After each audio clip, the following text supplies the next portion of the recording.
Hello students, हम लोग Hindi first की बुक में कविता फागुन में सावन पढ़ रहे हैं। इसका एक पैराग्राफ कल की वीडियो में भेजा था हमने।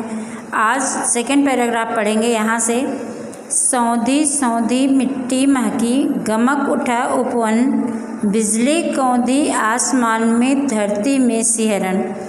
होली में कजली गाने को है ललचाया मन, आज कहाँ से फिर आ पहुँचा फागुन में सावन। सौंधी सौंधी मिट्टी महकी। सौंधी सौंधी का मतलब कि सौंधापन। सौंधापन होता है ना, जैसे किसी चीज़ को भूनने पे जो महक आती है, जो खुशबू आती है, कोई चीज़ भुनी जाती है जब, तो उसकी खुशबू आती है ना, तो उसी तरह जब बारिश होती है, ठीक है, तो रोज़ बारिश होती है तब तो नहीं, लेकिन रोज़ धूप हो रही होती है, उसके बाद एक दिन जब बारिश होती है तो धूप से जल रही मिट्टी के ऊपर जब पानी की बूंदें पड़ती हैं तो उस मिट्टी से सौंधेपन की खुशबू आती है। तो कवि कहते हैं कि जब फागुन महीने में बारिश होती है तो उस समय मिट्टी से सौंधी सौंधी महक आती है, खुशबू आती है, और पूरा बगीचा, उपवन मतलब बगीचा, गमक उठा मतलब सुगंधित हो उठा, और पूरा बगीचा जो होता है वह सुगंधित हो जाता है। बगीचा क्यों सुगंधित हो जाता है? क्योंकि जो फूलों के ऊपर धूल मिट्टी पड़ी होती है वो साफ़ हो जाती है और फूलों की खुशबू चारों तरफ फैल जाती है। बिजली कौंधी आसमान में, कौंधी मतलब चमक उठी, और आसमान में बिजली चमक उठी, क्योंकि तेज़ बारिश होती है तो बीच में बिजली भी चमकती है, तो आसमान में बिजली चमक रही है। और धरती में सिहरन, सिहरन मतलब होता है कंपकपी, मतलब थोड़ा सा ठंडा लगना, क्योंकि फागुन महीना जो होता है होली के आसपास का महीना, तो उस समय मौसम जो होता है ना शीतोष्ण होता है, मतलब शीत मतलब सर्दी, उष्ण मतलब गर्मी, तो दोनों ही, मतलब ना तो बहुत अधिक गर्मी होती है और ना तो बहुत अधिक ठंड होती है।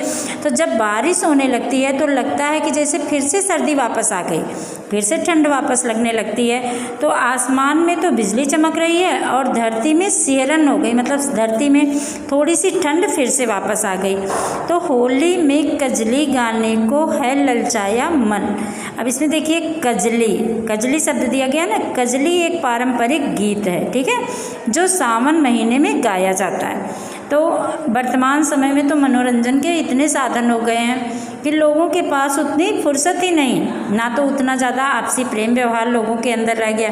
लेकिन पुराने समय में जब मनोरंजन के इतने साधन नहीं हुआ करते थे तो लोग हर त्यौहार का कोई विशेष गीत था, उस गीत को गाकर उस त्यौहार को मनाते थे।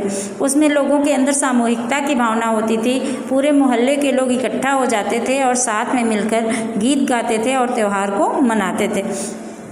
तो कजली जो है वह वर्षा ऋतु में गाने वाला गीत है। जो नागपंचमी का त्यौहार होता है, जिसको गुड़िया कहते हैं, तो जब नागपंचमी का त्यौहार होता था तो उस दिन औरतें इकट्ठा होकर सामूहिक रूप से कजली का गीत गाती थी।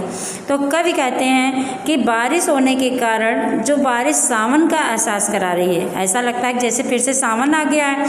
तो ऐसा लगता है कि त्यौहार तो होली का है लेकिन मन ललचा रहा है, मन लालायित है कि फिर से कजली का गीत गा दें, मतलब इस समय वर्षा ऋतु में गाया जाने वाला गीत गा दें, क्योंकि प्राकृतिक वातावरण को देखकर ऐसा लग रहा है कि जैसे फिर से सावन आ गया है। आज कहाँ से फिर आ पहुँचा फागुन में सावन, कि या तो ईश्वर की कृपा है कि फागुन में फिर से सावन आ गया है, या तो अभी हमारी उम्मीद से परे था, ये लगता था बहुत दिन बाद सावन आएगा, लेकिन फागुन महीने में फिर से सावन कैसे आ गया कि जब बारिश हो रही है तो मिट्टी से उसके सौंधेपन की खुशबू आ रही है और पूरा बगीचा फूलों की सुगंध से महक उठता है। आसमान में बिजली चमक रही है और धरती पर थोड़ी सी सर्दी आ गई है, क्योंकि होली के समय में बरसात होने के कारण मौसम शीतल हो गया है और वह सर्दी का एहसास करा रहा है, थोड़ी सी ठंड लगने लग गई है। और ऐसा लगता है कि जैसे होली नहीं बल्कि जो है सावन के मन में मनाए जाने वाले त्यौहार हो, नागपंचमी का त्यौहार हो, तो इसलिए मन ऐसा ललचा रहा है, ऐसा लालायित हो रहा है कि जैसे इस समय फिर सारे लोग इकट्ठा होकर कजली का गीत सुना दें। तो यह ईश्वर की ही कृपा है कि आज फागुन में फिर से सावन आ गया, अर्थात कि इस समय जहाँ पर धूप बढ़ रही थी, तपन बढ़ रही थी, रूखी सूखी हवा चल रही थी, वहाँ पर इतना सुहावना मौसम हो गया, लोगों को आनंदित करने वाला मौसम हो गया। तो कितना अच्छा है, इसीलिए मन अत्यंत प्रसन्न है और मन लालायित है कि फिर से इस होली में कजरी का गीत सुना दें।